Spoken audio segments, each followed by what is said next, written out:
నిన్న అంటే మార్చి 9వ తేదీన తిరుమలలో స్వామివారిని మొత్తం 79,478 మంది భక్తులు దర్శనం చేసుకున్నారు. అందులో స్వామివారికి మొత్తం 26,667 మంది భక్తులు తలనీలాలను సమర్పించారు.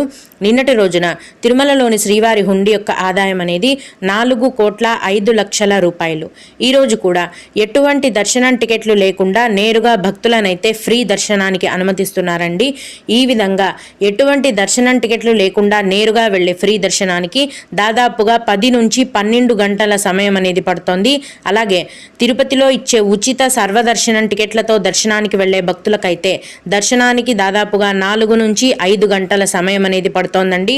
300 రూపాయల దర్శనం వారికి మరియు 500 రూపాయల దర్శనం వారికి దర్శనం అనేది 3 గంటలలో పూర్తయిపోతుంది. ఇప్పుడు తెప్పోత్సవాలు జరుగుతున్నాయి, ఇన్ఫాంట్ దర్శనం ఉందా అని అడిగారు. తెప్పోత్సవాలు స్వామివారి పుష్కరిణిలో చేస్తారండి.